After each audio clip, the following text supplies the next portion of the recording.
Let's give it a whirl.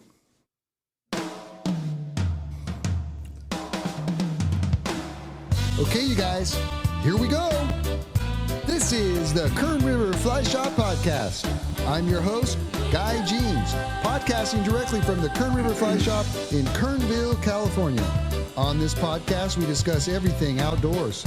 We talk about conservation, music, and life. This episode is brought to you by Simms Fishing Products, Fish It Well, Reddington Fly Rods, Find Your Water, Rio Lines, Leaders, and Tippets, Make the Connection, and Costa Sunglasses, whose frames are made from recycled nets to help protect our oceans. I'm ready. Are you ready? Let's do this! Right on. This is Guy, you guys, and thanks for tuning in to the podcast. Before we get started, I want to say thank you to everybody out there who dropped off so many 6-packs of beer in the first podcast that we did. Actually, the third podcast that we did.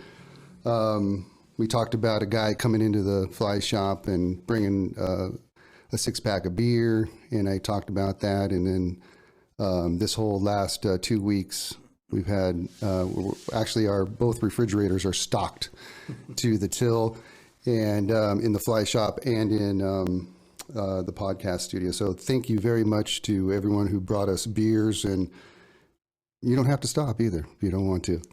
But tonight, you guys, I'm really stoked. I have some legends in the Whitewater rafting world, and I'm super stoked to have them here. I have Chris Brown, which they call Brownie, from Whitewater Voyages. Say hi, Chris. How's it going, Guy? And we also have Chuck Richards. Hi, folks. And we also have Luther Stevens from Whitewater Voyages as well. Greetings, everybody in podcast land. Yes, and I've been wanting to do this podcast for a long time, just because I personally have so many questions about different things in the whitewater world, and I just happen to have some of the best guides I know. I've seen Chris in action, I've seen Chuck in action, I've seen Luther in action, and I want to ask a bunch of questions. But the first thing that I want to do is I want to talk about a story that how I met Chuck. And I don't know if Chuck will remember this. Hopefully he does. But I don't, Chuck, do you remember that? Did you realize that this is, I'm almost going on 20 years now since I met? I figured maybe something like 20, 24, 25. But. Yeah, it's in that realm. But, I'm not really, you might help my memory, but I think I met you at Falling Waters resort, your resort there. Is that right? I think that's correct, yeah. Yeah, and I don't know what I was doing, but I think I went there and I was talking to somebody and you were there, and I think I mentioned that I was thinking about opening up a fly fishing store and outfitting business. And then you asked me, this is the funny part, is you asked me to go on a canoe trip with you down to Kern. Do you remember this? Usually I reserve that for blondes, but... Well, what was funny was, so I had never gone on a canoe, and I think we put in at KR3, and we drifted all the way down to your house and beyond. And I think I pulled it off all the way, even through Big Daddy Rapid and all the way through Ewing's Rapid. And I don't know how I pulled it off, but I didn't tip over. But I finally tipped over on a rapid I don't know the name of, just below your house. And to your laughter, and I was completely under the water and upside down and I came up and you were just hysterically laughing and having a good time and thought that was the funniest thing ever. Then I got back in my boat into the canoe and I tipped over again and you started laughing again. But that was my first experience with you, Chuck, was that. And it was, I don't know why we did that, but for some reason you invited me. It was real nice of you to do. And then a couple other times I got a flat tire. You probably don't remember this, but I didn't know anybody else in the valley except for Chuck. I called up Chuck, and Chuck came up and helped me with my flat tire. Man, you guys didn't know he had a heart like that, did you? So that was kind of, and then we were kind of toying around with the idea of me putting the fly shop across the street where Whitewater Voyages was for a little bit, and then I got my permit, and then I kind of was still guiding. I was sleeping in the back of my truck for a while, and I was guiding and then going back to Ventura, and then next thing you know, I got this where the podcast studio is now with the fly shop. So that was my first introduction to you, Chuck, and which was awesome, and I really appreciated your hospitality when I was first getting started and whatnot. I reckon I saw your potential. That must have been what it was. Thank you. So, and then meeting you, Luther, I'm not sure where that happened at, maybe at a party or something. Do you remember where we met? Do you have any idea? You know, Guy, I couldn't tell you for sure. It feels like I've known you forever. Yeah. And it feels like I've known Chris and Chuck forever as well. Yeah. But, I'm not sure. Yeah, I think maybe you were jamming the piano somewhere at a I was party. going to say music, whitewater, fishing was definitely probably one of the three things that were involved in that. Yeah, and so those of you that don't know, Luther's an amazing piano player, and you also fly fish as well. I do, but I'm a bit of an amateur, but I'm hoping you can help me out with that later. Of course. And then, do you know how we met, Chris? I'm not. I don't remember exactly how we met, but I certainly remember how we got to know each other. Yeah. Yes, and we're going to talk about that for sure. That was on a Forks trip. We're going to talk about that a little bit later. Okay. So one of my questions for you, Chuck, is, and correct me if I'm wrong, but were you one of the first whitewater outfitters here on the Kern back in the day, in the 70s it was, I guess? Rafting started under forest permit back in '75. That was the year I came over. At that time, rafting in California was further up north. The American River, the Stanislaus, the Tuolumne. It had moved down to Fresno, where the Kings is, but there wasn't anything happening way down here. So part of that was because of the unnecessary scary of the Kern. Like as you come up from Bakersfield, there's what we call the big death tally sign of this many people have died since 1968. The sign doesn't mention that a good portion of those are in the flat water in Bakersfield and even out west of Bakersfield, where there's aqueducts going to farms. But the Kern was sort of far dropped down north to south in California, and it was close for me. I was based over in Santa Maria, teaching college over there. And I used to bring my students up here to hike and to ski in the wintertime, and to whitewater raft too. And that's how it got started. Rick Roberts had Kern River tours. Rick worked over at China Lake. He was a doctor of physics, and he and I started, I think, the same year, 75 up here. Yeah. Mm-hmm. And so when you came over here back in the day, was it 1974, 75, what happened? Did you just say, oh man, I could take people down the river, or were you kind of doing these first descents down certain areas, and how did that all go down? The freeway came in. Now, when I speak of freeway, it's from going west from Lake Isabella, goes down about 18, 19 miles, and then it turns into the old canyon road, the windy snake, very narrow, that drops the rest of the way out of the canyon as you go to Bakersfield. But prior to 74, and I would be coming through here, again, the freeway was under construction but not being used, and from the old road, the only views you could really get of the river were what is still right beside the road in the lower half of the canyon, just cataracts and waterfalls, and for virtually any sane person outside of expert kayakers, it's unrunnable. But until the freeway was in, you couldn't get the views of the 20 miles from the town of Lake Isabella going down, and the presumption was that it was all the same. The road had moved, although the road was still windy, the old road, Canyon Road, it was removed away from the edge of the river where you couldn't see it as you could down below. So the presumption was that people die in that river. You can't go there.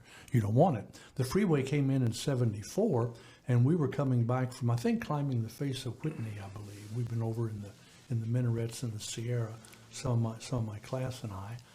And I was leaning out the truck window saying, wait a minute, this doesn't look like the stuff down below. This looks like more manageable. I got to get a boat and get over here, which is what it took us till the next year, I think. That was the end of the season, I believe in September of '74. And we started rafting up here the following summer. On the lower. On the lower, yeah. Yeah. And so some of those rapids no one had really ever gone down them before, right? I don't know. Yeah. I mean, as far as you know, no one had, and you just went down. Yeah, and Rick Roberts, Rick had a lot of boys in his family, and again, we hit that just about the same time by coincidence. Rick himself wasn't on the water very much, but his boys were like, he had one a year, 19 years old, 18 years old, 17, 16. Ready to go guides. So we started up here in '75 running trips. Wow. And so, and would you guys put in right there at Keysville and go down, or would you guys try to go down where what is it called? You guys call that the Bodfish Ramp? What is that thing called? Granite? Granite, yeah. No, that didn't exist. Let's see, the first couple of times when we were just, let's see if we can get down this river, we would put in right under the dam at Main Dam Campground. Oh, wow. But the Corps of Engineers kept chasing us out of there. This is too dangerous. You can't do this.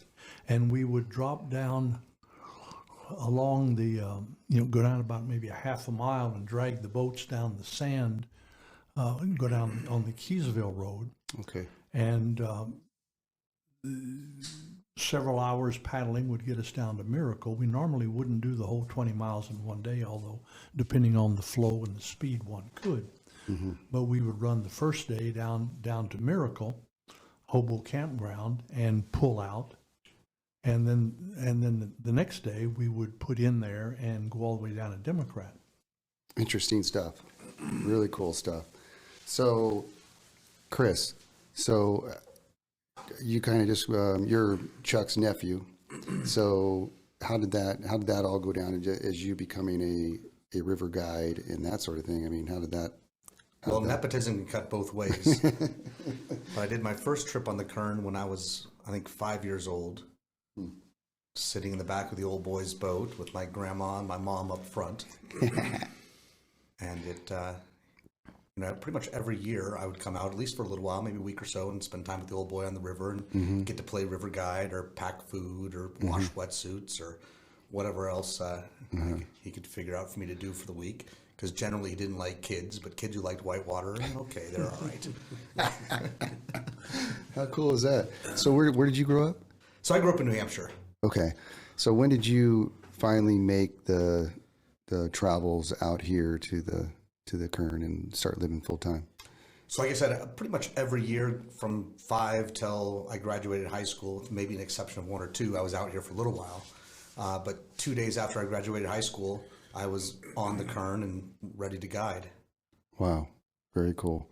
All right, Luther, how did it go down for you, man? Where'd you come from, and how did you end up working here and that sort of thing? Well, I grew up in Newport Beach, California, and had a good friend of mine who actually started working for Chuck probably back in '82, and he was doing this amazing job being a river guide.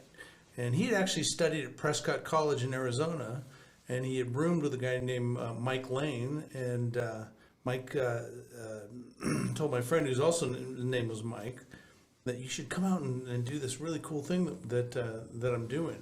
Mike Lane apparently grew up close to where Chuck, when he moved out here, but where he lived in Santa Maria.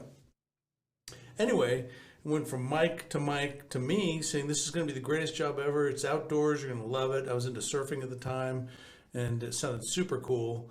And he said, if you come out and and guide, you're going to eat great food, you're going to be outdoors, you're going to meet wonderful people. And so I went and did guide school in 1986, and I was blown out with the amazing character of the folks that were teaching the guide school, the people that wanted to become river guides, and the whole industry as a whole. And it kind of just went on from there. Obviously, I've been here for some time. I had no idea when we were driving by the camp on Lower Kern once. Mike pointed down there and he said, Luther, you're going to spend a lot of time down there. In that camp? Yeah. And I said, yeah, I hope so, if I'm good enough. Yeah. And I'm not sure how many years it's been, 30, 35, Has it? 36. Well, it's been since 86. I've stopped counting after about 30. Not too many more years after 30, but it's been a while. And I'll tell you something, Guy, I've enjoyed every minute of it. It's the most amazing thing ever to be outside doing something with your body that's not, you're not on track. The sun's in your face, the water's on your body. It's the greatest thing ever. Yeah. What a great lifestyle. It truly was amazing, truly intoxicating, and something that I fell in love with and I'm still deeply in love with. Of course, things have changed over the years. Yeah. I started working for Chuck, then I worked for a couple other companies, and you kind of have to move on if you want to stay in the industry. You can't be a guide for your entire life. And then eventually Chris and I were able to purchase Whitewater Voyages, which I think is a fantastic company and one that we've tried to continue that vein with and improve. Not that there was much room for improvement, but it's the greatest thing ever. Yeah. It really is. It's funny, like people are asking me, Guy, are you still guiding and, this or that? And I've kind of, I tell people, I'm kind of doing what Luther's doing a little bit, getting in the office and that sort of thing, Don't do too much of that. But I do guide, of course, but I'm not doing as much. But it's kind of like one of those, you're athletes, after a while you start to, mellow out a little bit, I guess. But, okay, so let's talk about, we got a couple things to talk about as far as the Forks. I want to talk about our trip that we did on the Forks. But who was the first company to go down the Forks of the Kern back in the day? And how did that go down? And of course, that's some scary water if you don't know it. I personally have gone down with Brownie on a trip and seen him in action and how amazing he is on the Forks of the Kern. But what I'd like to know is how did that all go down as far as the first company to go down the Forks of the Kern, or just private group or anything? Chuck, do you know that? My first trip down the Forks was in '77, which was similar to this year, a very low water year. We had started rafting on the Lower Kern in '75, and where's this thing come from? How far up does it go? And I would bring over again students out of my college class, my mountaineering classes, which I was recruiting for guides, and we found that we could take the trail down. You park at the end of a dirt road, and then you've got about 2 miles winding on foot down into the canyon to reach the river. Before we committed to that, we tried to come down. The canyon's very, very, very steep and tall. We had tried to bushwhack here and there just to see, once we get into here, what are we getting into? But our first trip down was in May of '77. Kayakers are predominantly up there now, but back then, you didn't have plastic Tupperware kayaks. They were normally out of fiberglass. Yeah. Tom Johnson was making them here in his garage, he and his wife. But you wouldn't commit a fiberglass kayak to the Forks; it would just shatter in the first half mile. But anyway, we did that in '77 before the Lower Kern water came on for the season. It was too low, and then the next year was '78, was other end of the pendulum, a very high water year, and we couldn't get on the Forks until I think it was August of that year. And we normally did it just for our own amusement. Not being a visionary, it did not dawn on me that people would actually pay to walk down 2 miles of dirt trail, carrying their overnight gear for 2 nights on the river on their back. Yeah, that's for sure. So you guys went down that. Did you guys have any problems going down the first time? And I kept my eyes closed most of the time. It was too scary. I bet, man. Oh my gosh.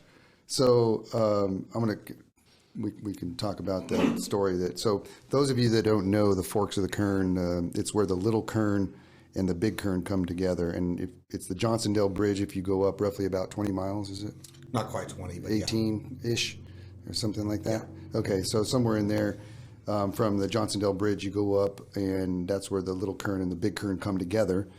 And the Whitewater companies will have mules pack down their gear, the rafts and everything, and then they blow them up, and then they put the boats in, and then they will raft down, and it's a spectacular trip. Well, one year, maybe 10 years ago, or whatever, maybe something like 2009, 2010. Yeah, something like that. I got hired on as the fly fishing consultant, you could say, to go down the Forks of the Kern with a group of folks they were mostly kids, I think, weren't they? They were like, yes, yeah, they were kids. They were. How old do you think they were? Like 13, 14? They were freshmen in high school, okay. 13 and 14. Okay, so, but these kids weren't your average kids. These kids were business entrepreneurs. They were, like, for instance, one of the kids had a business or a couple of businesses. It was crazy. We were talking around the campfire, and so they were... They were class 5 kids. Yes, they were way above average kids. So anyway, so I got hired onto this trip. Brownie was on the trip, Tom Peltier, Mike Spradlin, who else was and James Foster. James Foster. And we're talking about, some guides that are premier guides for the Forks of the Kern, without a doubt.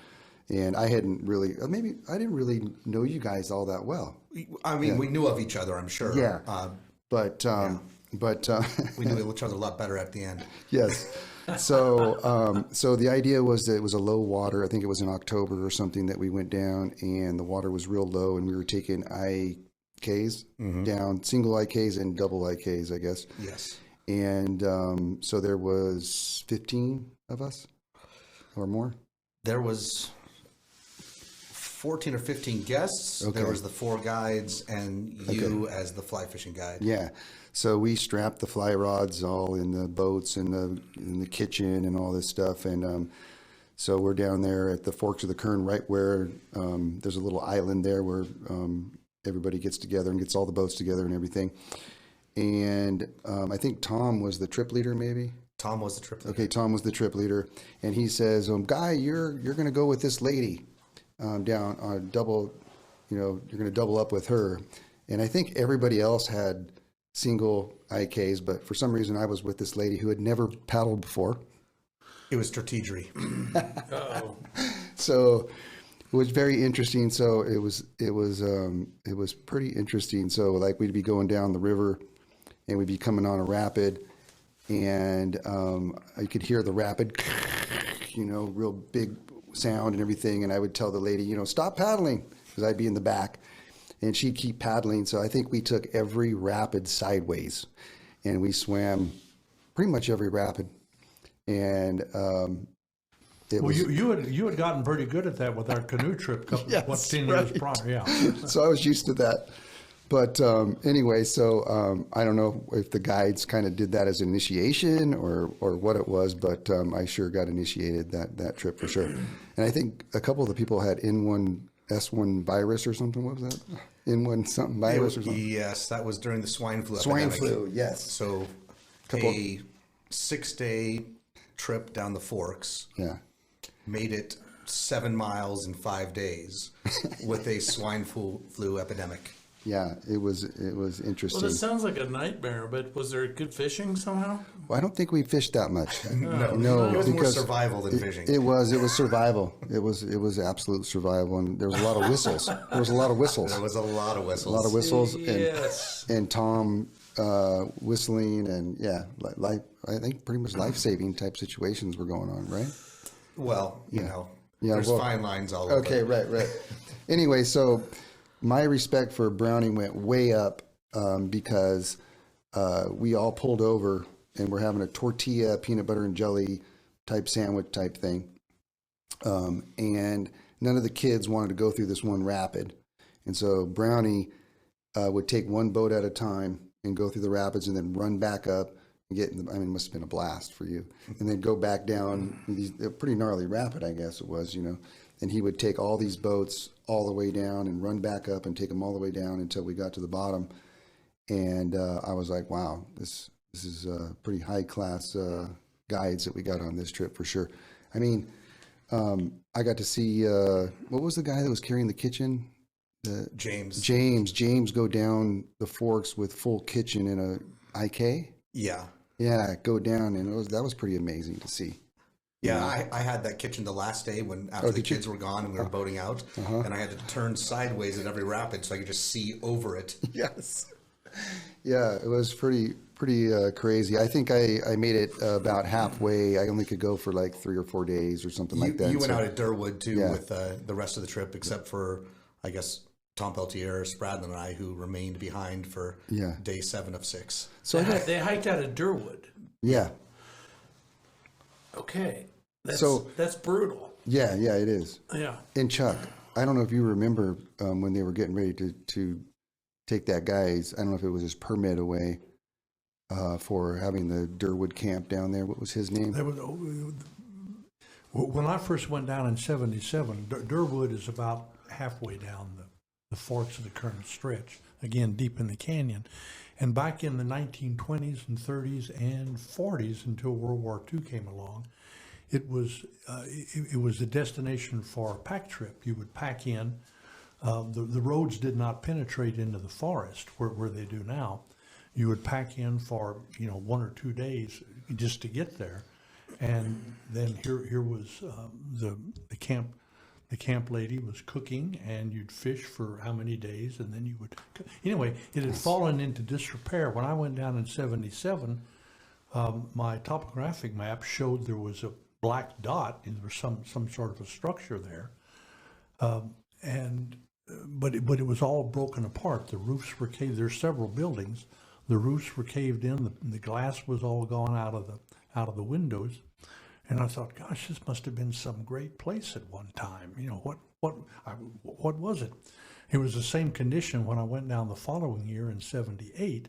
And then there was a 3-year hiatus where we were too busy on the lower Kern, and I did not get back to the forks until 81. Unbeknownst to me, Ed Alexander, we called him Old Ed, and had sort of the status of the hermit of the Kern. He had moved in with a tungsten mining claim. This was all on the forest, but he had filed a claim for tungsten, whether that was valid or not. The claim was, but there probably wasn't enough there to justify. But he liked being there. He would ride his horse in and then had a trolley cable car to come across the river. And so we came down in 81 expecting to see unaware of Ed, expecting to see the same dilapidated old buildings, tied up our boats and hopped up on what was then a lawn, green grass, and a rainbird sprinkler going tick, tick, tick, tick, tick, tick, tick. He had daffodils growing, and he had been there for a couple of years and had packed in panes of glass, fixed the roof, had moved in, and it was probably there for about 15 years, but he got lonely, and he came across this Rosie. Yeah, in the Philippines, you can pick a bride, and he did. She was happy to be over here, and it took her about maybe 4, maybe 6 months to learn English, and she learned words like shopping and mall. So Ed had to keep going out down to Bakersfield, and eventually he moved out. And I think another what was the young fellow's name that took over the tungsten claim? Kirby. That's right. Yeah, he kind of took over the tungsten claim for a while, but it has kind of fallen again into disrepair. Was that the question you asked me, Guy? Well, I mean, one of the things was, I mean, when I first went there, it was beautiful. Like there was a bar in there. There was a really beautiful bar room. Or was it a bar room or a bar? It was like a main room of the bar and a kitchen and a big fireplace. Yeah, it was bitching. There was a picture of Luth over the fire, painted by his dad, I believe. Yes, I looked like a blonde Spock, as I recall. So I looked like a Vulcan for some reason, but yes, that was there.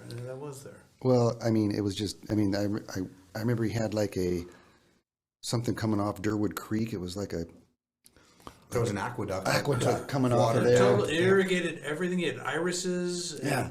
Just remember we have one of the irises actually from there, kayak down from one of our kayakers, where we meet guests for trips, which is Yeah. pretty cool. I make sure that's watered because I don't want to lose that one.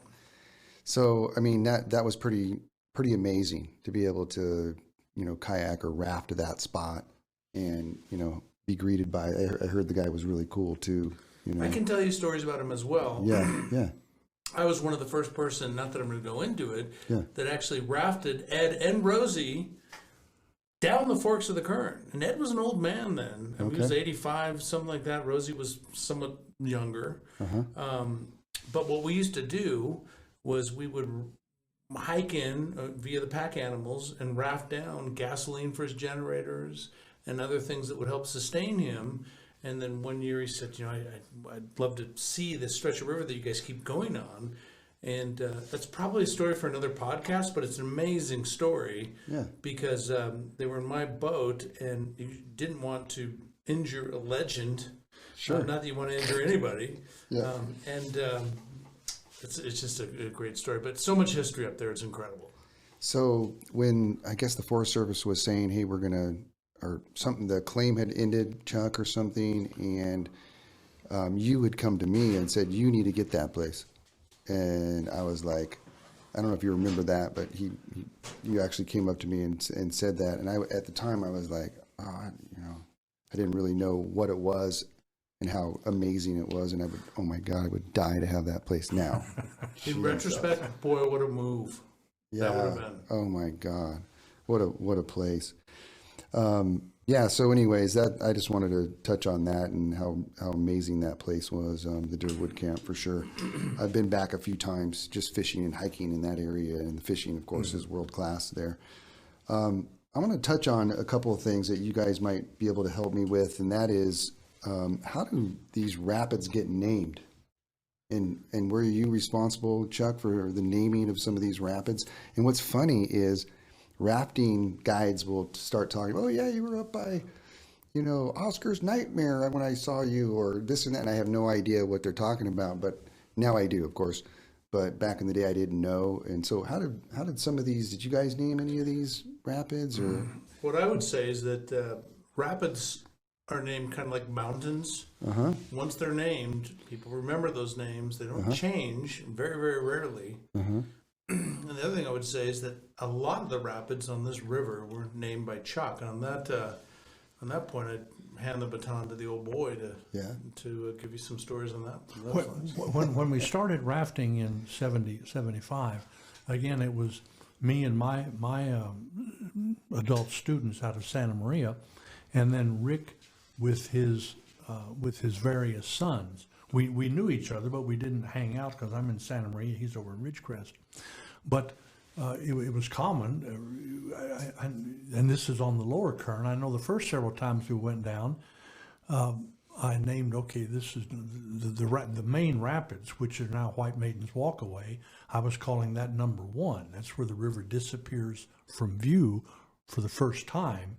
The gradient starts dropping, and as you approach it, it's different here. I can't see where the river's going. where's that? That's White Maiden's Walkaway, about a mile and a half down below Miracle. And we had heard from, I think, a few kayakers, but again, back then, most kayaks were out of fiberglass, and they just did not commit to the lower Kern. The second one was we called it number 2, and that became Powerful Possum, and Royal Flush was number 3. Once we made it through the Royal Flush, we thought, don't need to worry about rapids anymore. We can run anything down here. But eventually, I was naming rapids in place of 1, 2, and 3 with names. Rick's boys were naming them also, unaware of mine. I'm unaware of his. And several years later, the Forest Service asked us to kind of standardize on names, so we didn't have double ones going.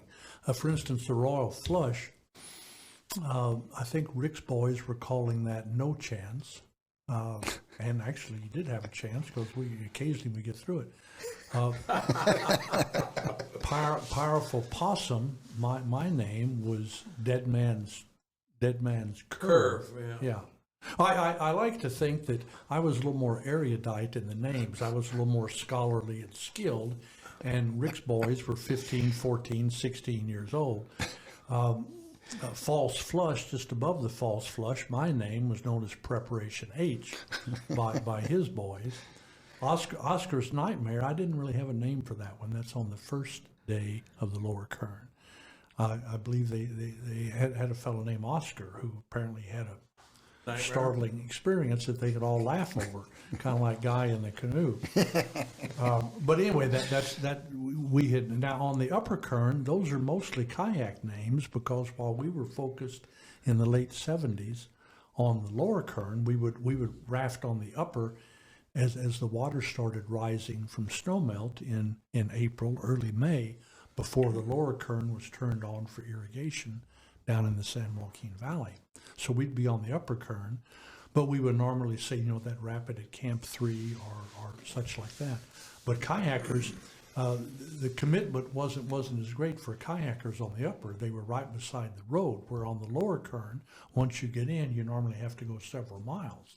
And then comparing that to the forks of the Kern, once you're on the forks of the Kern, you're in the canyon for the full length, unless like the trip you all were talking about, for whatever reason you abort it and actually hike out halfway from Durwood. Grizzly. Never heard of that since. Oh, really? Or before. Yeah. Yeah. So Oscar's Nightmare. What's that story? That was one of Rick's trips, and it seems like Oscar Whittington was that. The Lower Kern 2-day trip now takes out at Democrat Beach. If you go just past Democrat Beach, there's the old Democrat Hot Springs, which was a little resort. It's kind of a grandiose name, but I think that was put in the 20s or in the 30s. There's some hot springs down there. And at that time, in the mid-70s, late 70s, it was open. It's open again, but it was closed for a number of years, sort of as a private retreat. But they would have bands there on the weekend, and I believe Oscar it was his band or whatever. Oh, okay. And Rick was taking out at Democrat Hot Springs, the little resort, and I imagine they said, "Hey, like I mentioned, you want to go for a canoe ride?" Awesome. So that's probably how that got its name. But it was kayakers primarily that named rapids on the Upper Kern because they would play there for May, June, July until the water ran out, and most of the rapids on the forks became had kayaking names also because they were up there more. I was pretty much committed down to the Lower Kern.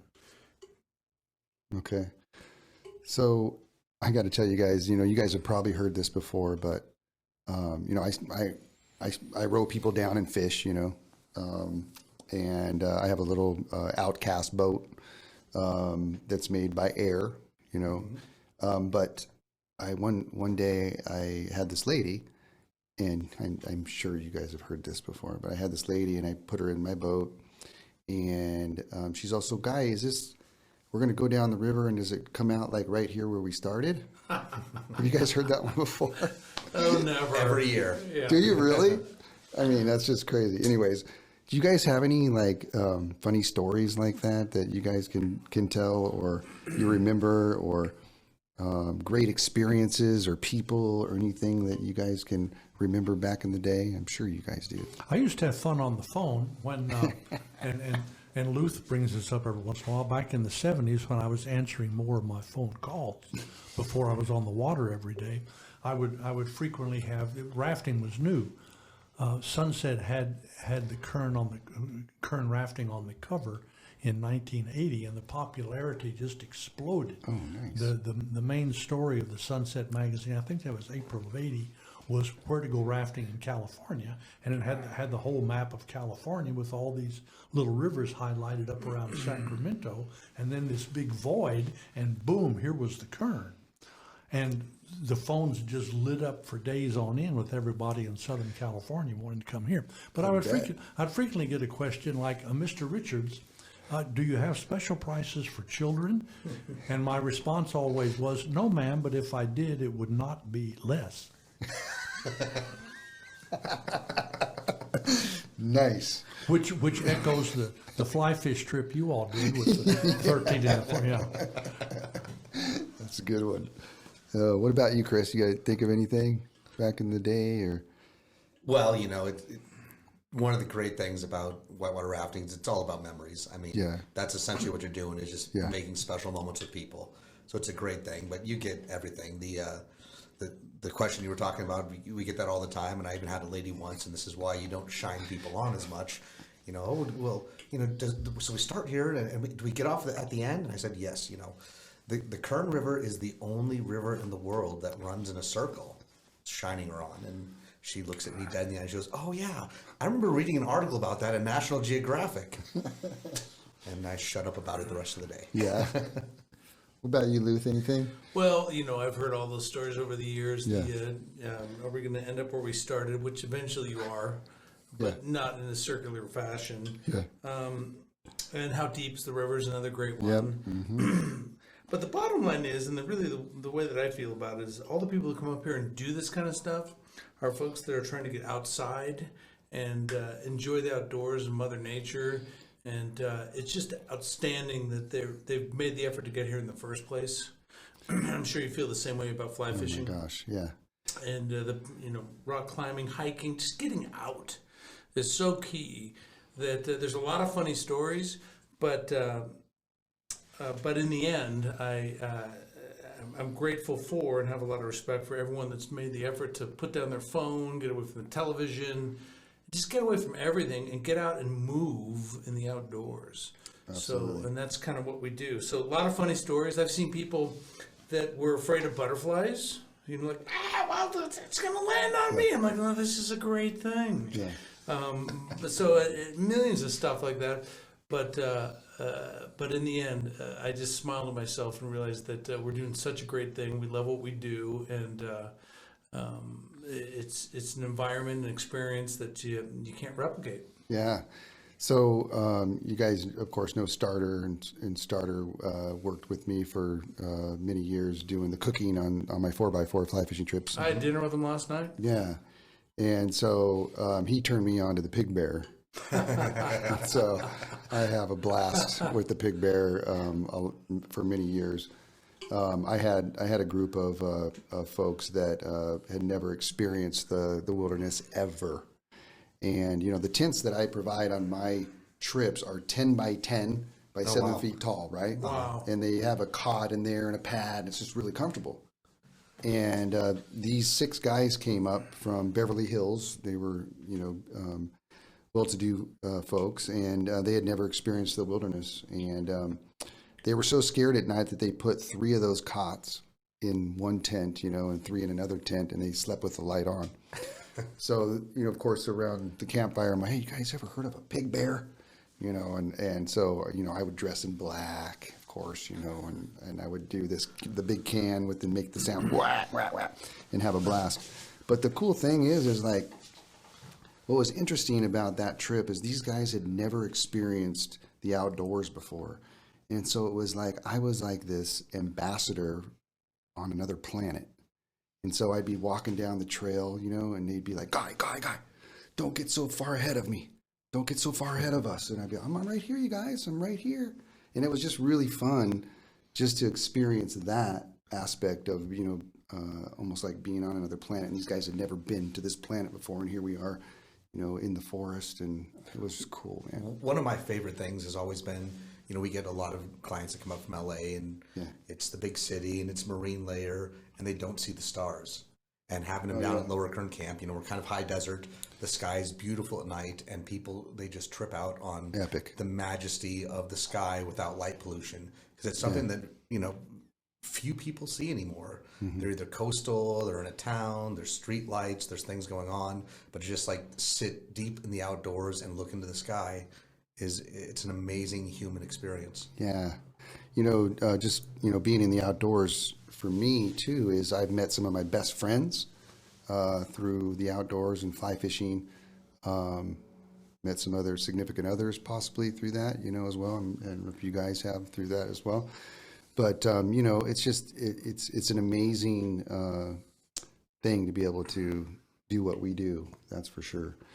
Have you guys ever, just kind of go to right now, have you guys ever seen the river this low this time of year? 2015, We've seen it 2014. lower. Was it this low? Was it this low that? Lower. Was it? Yes. Oh my Significantly. God. So I was up in the high country a couple of days ago. I've never seen the creeks like that low. Like it was really Were you bad. up there in 2015? Yeah. I don't think I remember it being that low though. Well, the April 1st reading was 24% for the Kern River drainage. And I think in 2015 it was like 14 or maybe 15%. Was it? And the Isabella Reservoir was much lower too. So this year, from our standpoint, we're okay. We always want more water, but it's very interesting from your perspective of being up there and looking at the creeks up there at this time of the year and comparing it. I mean, it's bad up there right now for sure. It's dry for sure. Yeah. You know what really amazes me, guys, is the trout that recovered after 2015. When yes. I remember you telling me that these creeks were bone dry. Yes. And the next year there's trout in them Yeah. again? How does that happen? How does that work? I don't get it. They bury themselves in the mud. I was hoping you were going to tell me. Yeah. I mean, it's weird. I mean, it's either upstream and they get washed down or something. Yeah. I don't know. But like Fish Creek, for instance, was like complete. We're talking fish stuff, Chuck. Sorry to. But Fish Creek, up in the plateau there was like bone dry, like completely dry. And then the next year they're just hundreds of golden trout. Unbelievable. Yeah. That surprised me. And I remember hearing that from you. Yeah. And Mother Nature is, if nothing, amazing. It is. So my other thing that I love to do on this podcast is talk about music. So what I've been listening to, and I've been listening to a lot of this jazz piano player. Many people don't know who he is. His name's Ahmad Jamal, and I've been listening to this album called Rossiter Road, which is awesome. What about you guys? If you guys have been listening to anything, whether it's like the Kern Valley radio station or whatever it is, have you guys listened to anything lately? Or Well, I can tell you that I recently purchased, based on a Facebook video that I saw, a tribute concert for Keith Emerson, who passed away a few years ago. And they actually made this incredible album for him. And they found a company in the UK that was able to put everything together, including new artwork, and distribute it and donate all the proceeds to the ailment that had plagued him, which is some kind of nerve ailment in his fingers. Now, a person that talented could have just written music, and it was such a bummer because he was always my my idol to a certain degree. But that's my most recent listened to album. have you been playing much on the piano? Well, I haven't played as much as I should. Yeah. But I think when we're done, we're gonna hit that piano that you have here. We're gonna would- play a little duet, little blues. I would love that. That would be amazing. As would I. We've been talking about playing together for many years, and we need to do that. Well, I think the key in life is to stop talking about stuff. That's become painfully apparent. By the way, I don't know if you guys know this or I've told you before, but I'm going to throw a rager here when everything's clear right here. I'm going to put a stage right here. Outstanding. Yeah, and we'll have bands and party and that sort of thing. Anyway, Chuck, have you been listening to any music or? I do a lot of whistling. That's about it. That's good though. That's a good instrument, man. Yeah. What about you, Chris? Anything? Well, there's an incredible band called the Stoneflies. Oh, here we go. Right. There you have it. You haven't thrown that CD out the window yet? Awesome. What boats do you guys use when you're on the river? That's what I forgot to ask that question. Is it like an NRS, or you guys have a certain boat that you guys like to use? Well, it varies wildly depending on what the flow is, where you're at, what you're trying to do. I mean, there's different boats that are good for different stuff. This year, our standard, we've gone to kind of an air fleet, which are their Super Pumas, their Super Duper Pumas, which are perfect for low water. They're plastic boats, so they slide a little bit better. They're a little bit lighter. They're really high performance. They're good for fitting in to stuff we do now. If you're looking at high flows, a Hypalon's hard to beat. A big, beefy boat when the water's huge is definitely has its benefits. You don't want to be in a little light boat when the water's thumping out there. This year, there's not going to be so much water thumping, so light and nimble is a little better. Yeah, in the warehouse, you all probably have, what, 60, 80 boats to pick from. Rafts of all sizes, splash shacks, inflatable canoes. Yeah. Yeah. Yeah, it all depends on, exactly what's happening out there, and, whatever the flow is, we have the right boat. I use an airboat too. It's called the Outcast Pack 1200. That's the one I've used it for 20 years now as a workhorse. My little cat that I have. That's a good rig. It's insane. I had Paul Fuller row me down on the lower fly fishing for smallmouth bass. Oh my gosh, How was that? it was incredible. Oh my god, have you done that? No, but that's because you were a fishing guy. It was the first time I've ever been like rowed. Yeah. It was well, awesome. isn't that Usually- great? Yeah, I mean, It's when- so wonderful. when you I think actually- I floated by you that day. And you You just had did. this grin from Just ear to for- ear. Oh, absolutely. Absolutely. So one other question, you guys, I want to ask you before we wrap this up is what's the biggest water that you guys have ever gone down and experienced where it was just like, why are we doing this kind of a situation? I know personally that when the river gets really big, it's just like flat, right? And you're not hitting any rocks, but when the water gets a certain level, I'm not sure if it's 3,000 or 5,000 where you are. CFS. Yeah. I mean, what's kind of like the scariest time that you guys, where you get nervous and you got butterflies and you got all that going on? Well, I would say in general, 2017, which was a huge snowpack on top of the dam, which was being repaired and had a limited storage capacity, set new marks for what we did. We boated consistently on the lower Kern, higher than has ever been boated before, and frankly, probably higher than it's ever going to be boated again, because eventually, next year, hopefully, the dam is done, and they're going to have more capacity, and that's going to limit the peaks on the lower because they're going to have more time to spread it out. I remember that was crazy. It was down in the nuts. lower, We had, we have world-class guides, and I was so impressed with what we were able to do out there. So 2017 was a high water mark. Chuck could speak to 1983, which was huge, which was a few years before Luth came, and was my rookie year at 5 years old, I think. Is that a big one, Chuck? What was the level in '83? That followed understandably 1982, which was a double normal snowpack. '83 was a triple normal snow. It just did not quit snowing. Really? Which then converts to water when it gets to be warm days in April and May and June. And there was the concern that the lake was going to fill and overflow. The Corps of Engineers ran the lake at that time, and all the land around the lake, all the campgrounds. Now it's Forest Service. But as the lake was going bloop, bloop, bloop, bloop, bloop, bloop, rising up, we were running levels below it with kind of looking askance over our shoulders in the rafts, because we were running like 4,000, 4,500. This was back in '83. Big water. And the Corps of Engineers kept assuring the populace that the lake will not overflow. And then several days later, the lake will not overflow. And then it was, look out, it's overflowing. The lake was brim full.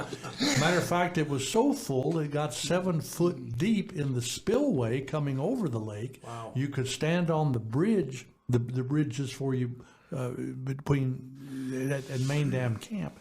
You would almost you would be entirely wet standing on the bridge, and need to hang on the railing to not get blown off with the volume of water that was coming not out the bottom of the dam but over the spillway. And it was 7,200. That was what it was sustained at for 3 or 4 weeks. And of course, this was early in the decades of rafting. We'd never seen that, and Non-self-bailing boats too. yeah, all of the outfitters pulled off of the lower Kern. 1 week went by, 2 weeks went by, and the guides would go down and say, we can do this. The rocks we normally line up with, they are gone. They're gone, many feet below the surface of the water. And we began doing trips because we were turning people away. Well, put us on the water. And so we went back in. I had, let's see, my guides that year they'd been with me since 80 and 81 and 82. They were just very tough and hard. And I think we were the first ones to go back on. And we had no pure paddle boats. Now there's paddles and there's oars. Vikings use oars. People mistakenly call paddles oars. Indians use paddles. Vikings have oars. An oar boat is more precise because the guide's brain is pretty much controlling the whole boat rather than trying to coordinate frantic people sitting in front of you who aren't paying attention when you need them to. Do you have special prices for children? No. Exactly. So when that lake filled up, how high did it come into Kernville? Did it go into the golf course area?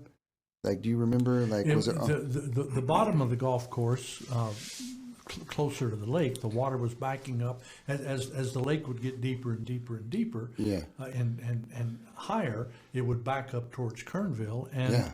and about maybe the last quarter of the golf course was submerged. Wow. Second hole. Second hole. Back in the days when I played that course, when it was there. Yeah.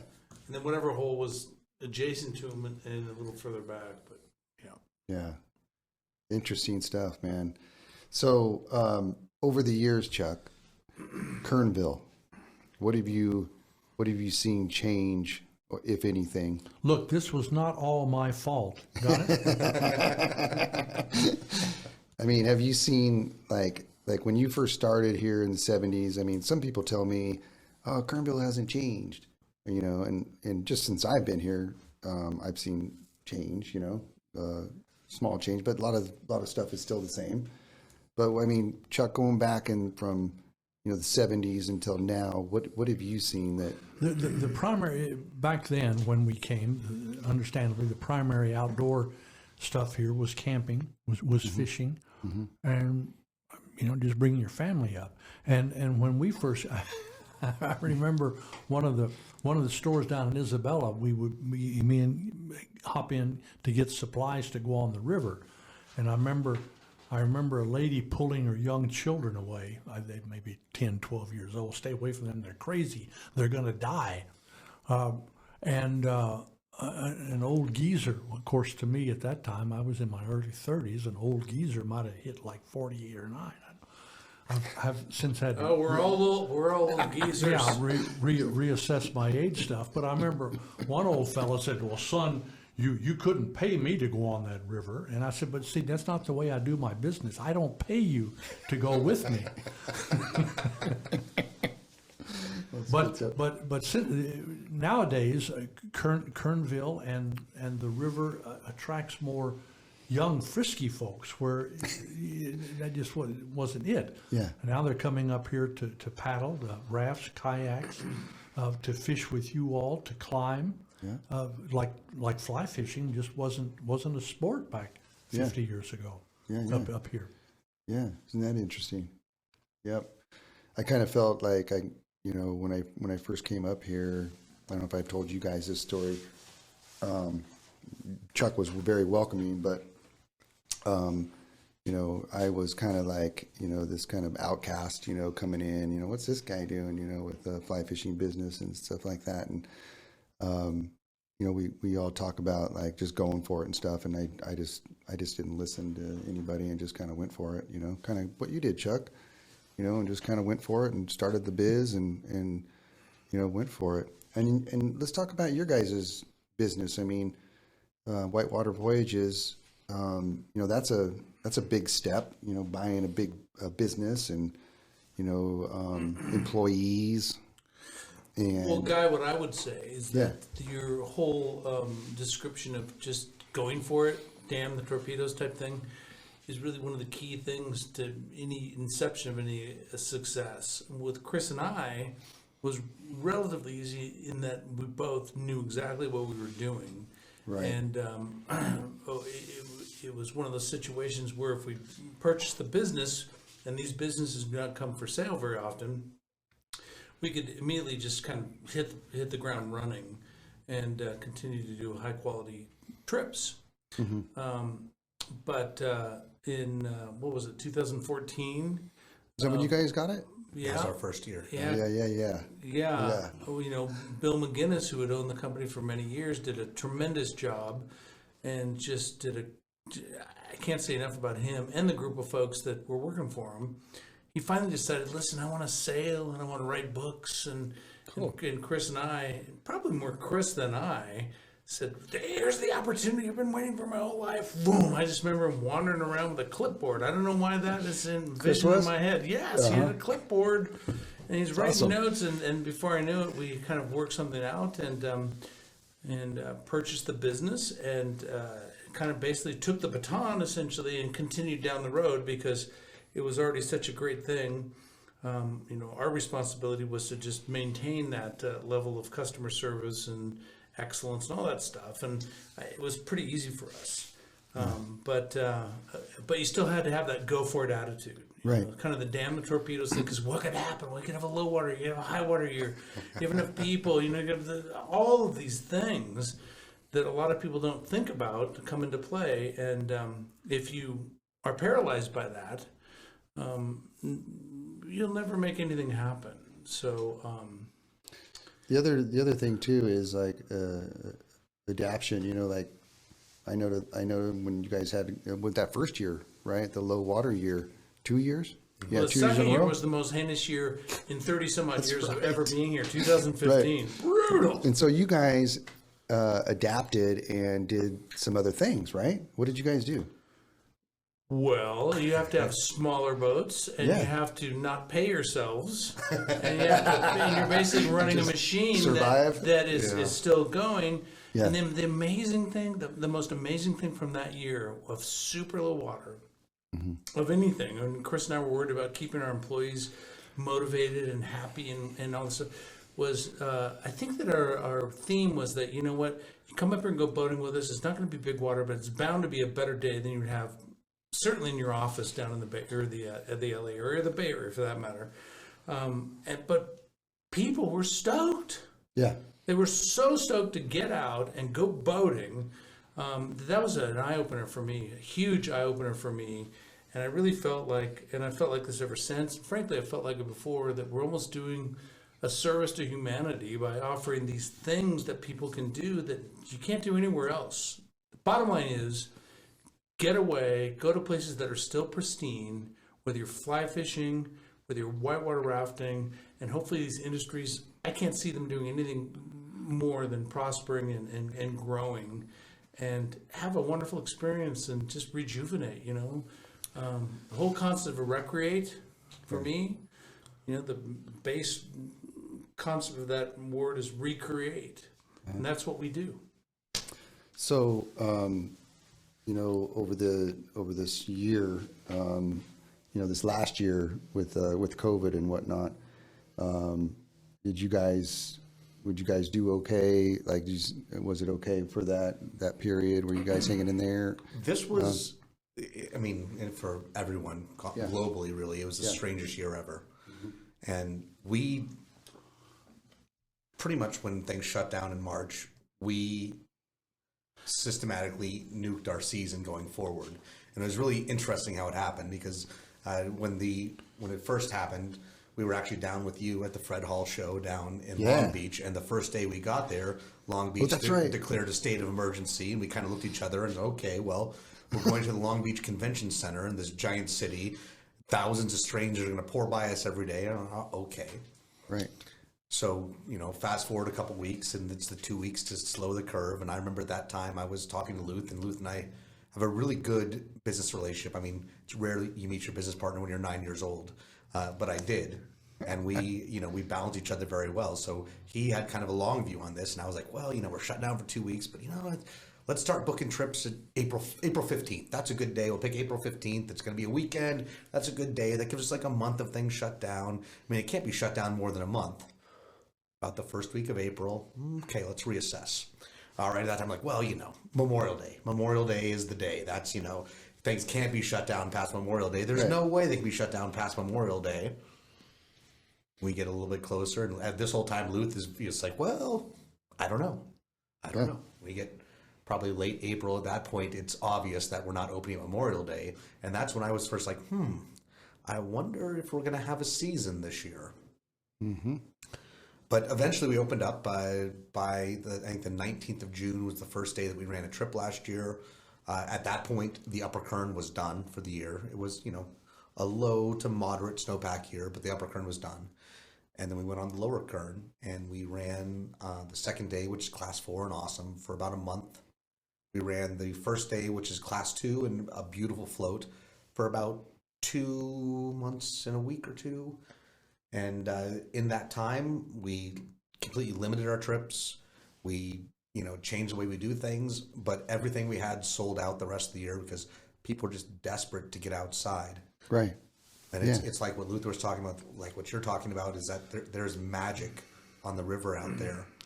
There's magic in the outdoors, and people need it now more than ever. So I got stats, and you guys tell me if this is true. So usually we have 1 million visitors. So prior years we've had 1 million visitors. Last year we had 3 million. Have you guys heard that stat? I've not heard that statistic, but it doesn't surprise me one bit. I got that from the Ranger. I haven't heard that either, but I know I saw drone footage of parking lots that were so camped up, like you literally couldn't move tent to tent without. I don't know how cars got in there. Yeah. I don't know how they got out. Yeah, it was crazy. From what I hear, and they were cutting down along the river corridor live trees to burn, and so the Forest Service has gone up there and replanted native plants, and it was just a mess. But for us, the fishing world, everything was up like nationwide, like 75%, which is mind-boggling, right? So it was amazing. Like, we're running out of everything: rods, waders, boots, flies, everything you can imagine. We're running out of. You guys having a hard time getting product and stuff too? So each fall we do preseason orders for the next year for supplies. Yeah. And we are currently waiting on preseason orders to arrive that are, I'm getting updates like, well, the boat is in the harbor. Right. And they say in 2 weeks maybe. And it is amazing, the spike in outdoor recreation, and it's been universal from all the way through the supply chain. Yeah. I think there's always a silver lining in any kind of crisis type thing. And if the silver lining in this whole COVID thing and whatnot that we've all been dealing with is folks realizing that let's get out and get unplugged, move, and do really cool stuff. I think it's a positive outcome.